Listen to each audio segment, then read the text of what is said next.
미라클 모닝 애청자 여러분, 안녕하십니까? 20세기의 최고의 지도자라고 할 수 있는 미국의 루즈벨트 대통령은 이렇게 말했습니다. 우리가 진정 두려워해야 할 것은 두려움 그 자체이다. 우리는 인생을 살아가면서 두려움이라는 대상이 나를 휘잡아 놓을 때가 있다는 것을 인정합니다. 두려움이 몰려오게 되면 판단이 흐려지고 행동이 느려지며 완전히 마비가 됩니다. 두려움은 우리 인생의 발목을 꽉 잡고 앞으로 나아가지 못하게 하는 숨은 파워가 있습니다. 코로나가 갑작스럽게 닥쳐왔을 때 우리는 코로나라는 역병이 주는 두려움보다는 그 두려움을 더 두려워했던 것 같습니다. 지금도 여전히 우리가 역병을 조심해야 하지만 처음에 그 두려움은 많이 줄어들고 정말 담대하게 지내고 있는 것 같습니다. 사람은 누구나 두려워하는 것이 다 있습니다. 한두 가지 정도는 다 갖고 있습니다. 두려움을 직면할 수 있는 가장 좋은 방법은 그 두려움이 어디에서 왔는가를 분명히 알아야 합니다. 우리의 인생 속에서 종종 다가오는 두려움은 어떤 두려움이 있습니까? 6가지를 이야기한다면 이렇습니다. 첫째, 가난에 대한 두려움. 둘째, 늙어간다는 것에 대한 두려움. 그래서 내가 안 늙어간다는 것을 보여주려고 나에게 맞지 않은 과시와 허영과 탈선이 일어납니다. 셋째는 건강 상실에 대한 두려움.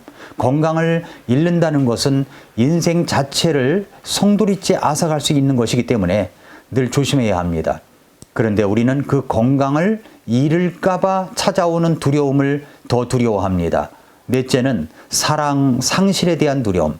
어떤 사람은 남녀간의 교제를 하다가 갑자기 이별을 통보하는 경우가 있습니다. 그렇게 되는 것은 내가 상대방에게로부터 받는 사랑이 상실될까봐 하는 두려움이 먼저 일어났기 때문에 먼저 상대방을 차버리는 경우가 있습니다. 다섯째, 타인의 비판에 대한 두려움. 누가 나를 왜 비방하고 비판하는지 알 수 없고 진원지가 어디인지 불분명한 나를 향한 타인의 비판에 그 생기는 두려움입니다. 여섯째, 죽음에 대한 두려움입니다. 이 두려움이야말로 두려움의 킹이라고 할 수가 있습니다. 그러나 이 모든 두려움이라는 적의 정체를 알면 이미 반은 무찌른 셈입니다. 오늘 본문 말씀을 보면 예수님의 제자들이 예수님과 함께 있으면서도 두려움을 가지고 있었던 것을 볼 수가 있습니다. 그것은 거친 파도에 대한 두려움이었습니다. 그때는 예수님께서 제자들과 함께 갈릴리 바다를 건너가시려고 배에 올라탄 때입니다. 그래서 배를 타고 이제 건너편으로 가게 되었습니다. 마가복음 4장 35절에 보면은 바로 그날 저녁이 되매 그분께서 그들에게 이르시되 우리가 저편으로 건너가자 하시니.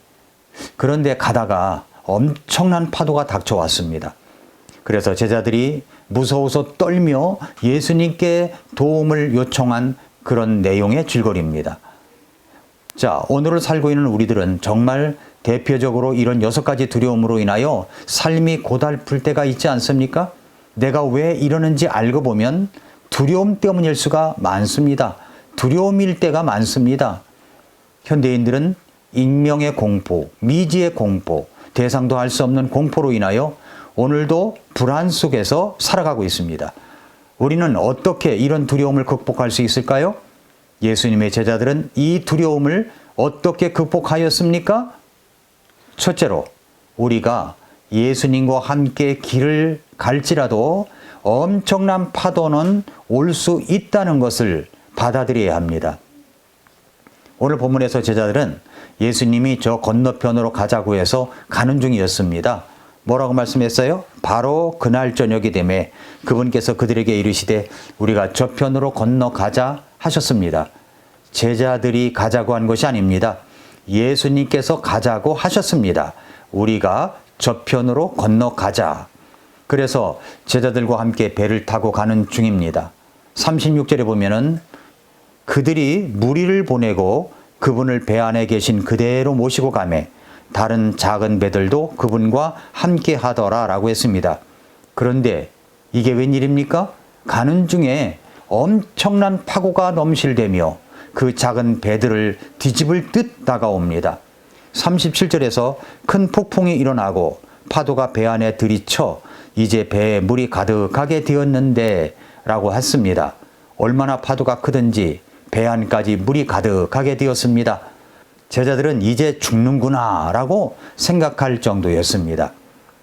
여기서 우리가 깨달아야 할 것은 예수님과 함께 어떤 길을 갈지라도 큰 파도는 일어날 수 있다는 것을 알아야 합니다.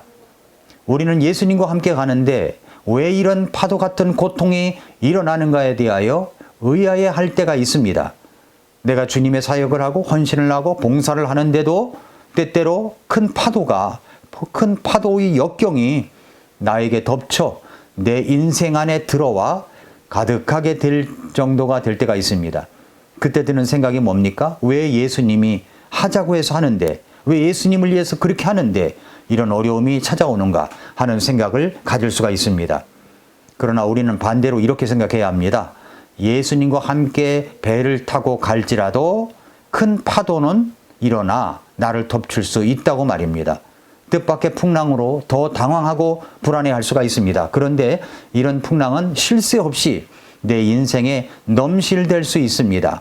아니, 파도가 나에게 부딪혀 방파제 치듯 나를 칠 수도 있습니다. 우리 주님께서 여기서 가르쳐 주시는 것이 무엇입니까? 나하고 한 배를 탔다고 할지라도, 동행한다고 할지라도 큰 풍랑과 파도는 일어날 수 있고 덮칠 수 있다는 것을 가르쳐 주시는 것입니다.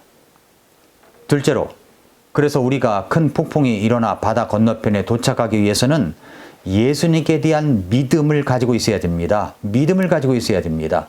오늘 본문 마가복음 4장 37절, 38절에 보니까 큰 폭풍이 일어나고 파도가 배 안에 들이쳐 이제 배에 물이 가득하게 되었는데 그분께서는 배 뒤쪽에서 베개를 베고 주무심으로 그들이 그분을 깨우며 그분께 이르되 선생님이여 우리가 죽게 된 것을 돌아보지 아니하시나이까 하매 예수님은 큰 폭풍 속에서도 주무시고 계셨습니다. 그러나 제자들은 얼마나 다급했던지 주무시는 예수님을 깨워서 이렇게 말합니다. 선생님이여 우리가 죽는 것을 돌아보지 아니하시나이까? 이 말이 무슨 말입니까? 왜 잠만 주무시고 계시냐는 말입니다. 우리는 죽게 되었는데 예수님은 한가하게 주무시고 있었던 것입니다. 그러자 예수님께서 일어나셔서 이렇게 말씀하십니다. 39절에 그분께서 일어나 바람을 꾸짖으시며 바다에게 이르시되 잠잠히 있고 고요히 있으라 하시니 바람이 그치고 아주 잔잔하게 되었다라고 했습니다. 예수님이 일어나시더니 바람을 꾸짖더니 이렇게 말씀하십니다. 잠잠하라, 고요하라. 옛날 아이들이 울고 보챌 때 부모님들이 하는 말이 있습니다. 울음 뚝. 예수님이 바람을 향해 말씀하신 말씀이 바로 이 말씀입니다. 바람 뚝. 그랬더니 그렇게 무섭게 파도가 치던 그 물결이 잔잔하게 되었습니다. 고요합니다. 자, 예수님이 지금까지 어떤 일을 해오신 분이십니까? 그 사역들을 제자들은 옆에서 직접 보고 놀라워했던 사람들입니다. 부정한 마귀의 영을 내쫓으셨습니다. 열병도 고치셨습니다. 많은 사람들을 고치셨습니다. 절대 나을 수 없다는 나병도 쉽게 낫게 하셨습니다. 중풍으로 인하여 마비된 환자도 고치셨습니다. 손이 오그라든 사람도 고치셨습니다. 이외에 성경에 나타나지 않은 일들도 상당히 많았을 것이라고 믿습니다. 제자들은 옆에서 그런 예수님을 다 보았던 사람들입니다. 그렇다면 그렇게 사람들의 질병도 치유하시는 놀라운 능력의 예수님은 어떤 상황에서도 능력으로 역사하실 수 있는 분인 것을 믿습니까? 그런데 왜 바다에서는 그런 능력을 발휘하지 못하는 분으로 보채는 것입니까? 물질 세계를 다스리는 분께서 자연 세계도 다스린다는 사실을 몰랐습니까?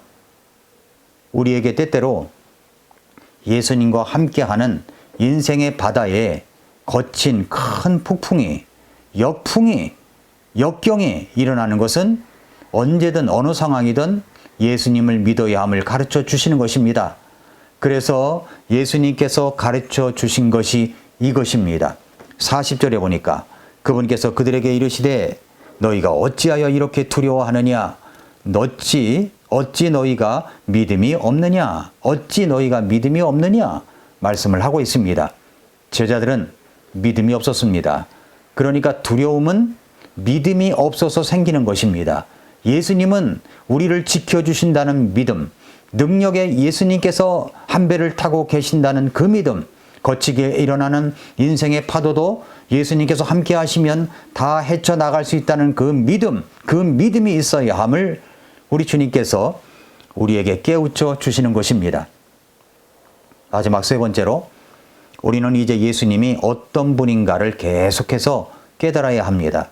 예수님은 땅에서도 바다에서도 하늘에서도 능력과 은혜를 베푸시는 놀라운 하나님이신 것을 깨달아야 합니다. 오그라든 손을 고치실 때 이분이야말로 어떤 것도 고칠 수 있는 분이라는 확신이 들었다면 자연도 다스리실 수 있는 분이라는 것을 확실하게 깨우쳐 알아야 하는 것입니다. 예수님과 나는 한 배를 타고 가는 중입니다. 그런데 배 안에서 일어나는 모든 일에는 예수님이 함께 계시다는 것을 잊지 마십시오. 예수님은 바람도 파도도 복종케 하실 수 있는 능력의 하나님이십니다. 바람도 파도도 꾸짖을 수 있는 것은 그것을 만드신 분이시기 때문입니다. 예수님은 하나님이십니다. 예수님은 창조주이십니다. 제자들은 이 모습을 보고 깨달았습니다. 41절에서 이렇게 말씀하죠. 그들이 심히 두려워하며 서로 이르되 이분이 어떤 분이시기에 바람과 바다도 그분께 순종하는가 하더라. 큰 폭풍을 두려워하던 제자들은 이제 진정 예수님을 두려워하는 경외감이 생겼습니다. 그러면서 고백합니다. 이분이 어떤 분이시기에 바람과 바다도 그분께 순종하는가. 사랑하는 성도 여러분, 애청자 여러분, 이런 예수님이 나 같은 사람을 구원해 주셨습니다. 이런 예수님이 우리를 부르셔서 우리가 저편으로 건너가자고 하십니다. 우리가 탄 인생의 배 안에서 일어나는 모든 일에는 우리 주님이 함께 계십니다. 그 예수님이 함께 계시다는 사실을 굳게 믿고 의지하십시오. 예수님은 자연도 다스리실 수 있는 분이십니다.